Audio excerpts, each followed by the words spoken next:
Today, we're going to talk about a new world record. And it's a record related to one of the biggest, most famous unsolved problems in all of mathematics, the Riemann hypothesis. But we're going to get there by starting with a really simple game. Okay, so let's start with our favorite numbers, the primes. You know them, 2, 3, 5, 7, and so on, forever.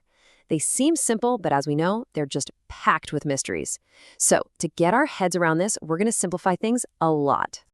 Here's the game. We are going to completely ignore everything about the prime numbers, except for their very last digit. So for the first few, nothing changes. But once we hit 11, we just see a 1. For 13, we just see a 3.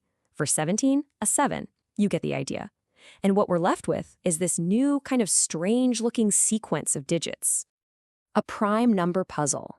All right, so we've got this new string of digits, and if you think like a mathematician, the first thing you're going to ask is there a pattern here? Are there any rules hiding in the chaos? And actually, yeah, a rule pops out almost immediately. After the prime number 2, no other prime can end in an even number, right? Because then the whole number would be divisible by 2. And same thing with 5. After the prime 5, no other prime can end in a 5. So what does that leave us with? Well, after the first couple of primes, every single one has to end in a 1, a 3, a 7, or a 9. Only 4 options. The even spread rule. Okay, so we've got our 4 contenders. Now the next obvious question is, do they all show up in equal amount of the time? Or is there a favorite? Does one digit appear more often than the others? Well, if we just look at the primes up to 100, things look pretty messy. I mean, the bars here are all over the place. It's kind of chaotic. It doesn't really look like there's any deep pattern going on at all. But something incredible happens when we zoom out, way, way out. When we look at all the primes up to 1 million, boom. Look at that. It's beautiful. The 4 bars are almost exactly the same height. Each one of those digits, 1, 3, 7, and 9, shows up almost exactly 25% of the time. They've evened out perfectly. Now, this is not a coincidence. It's actually a famous, super powerful theorem in math. It basically guarantees that this will happen. Given enough primes, these last digits are destined, they are forced to spread out evenly. It's a fundamental truth about how these numbers work. The Riemann hypothesis barrier. Okay, so this beautiful, predictable pattern leads us to a really simple-sounding question. But the answer, well, the answer is what takes us into the deep end of modern mathematics. The question is just how soon? How long do we have to wait? How many primes do we need to count before those bars start to look so neat and tidy? And that seemingly simple question, that's where things get really, really interesting. And right there, we've stumbled upon the legendary Riemann hypothesis.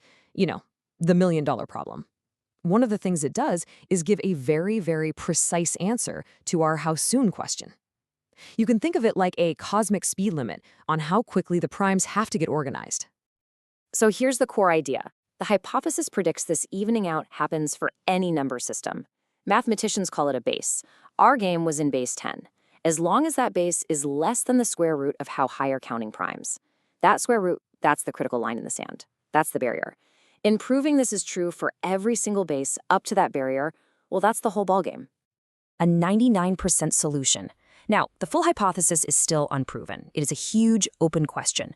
But back in the 1960s, there was a massive breakthrough that got mathematicians almost all the way there.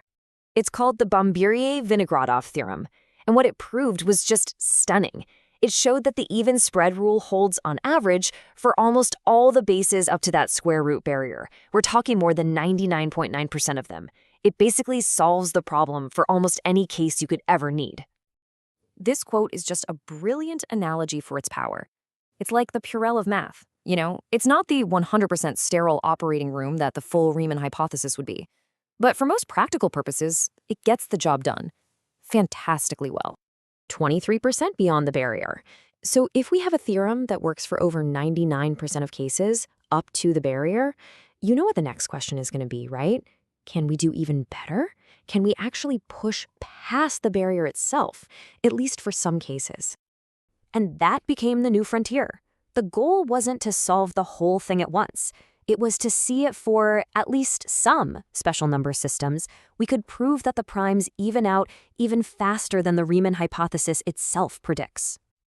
And they did it. Back in the 80s, mathematicians pushed 15% beyond the barrier, and for nearly 40 years, that was the record. That was as far as anyone could go. Then, in 2021, James Maynard made this huge leap forward, pushing it to 20%.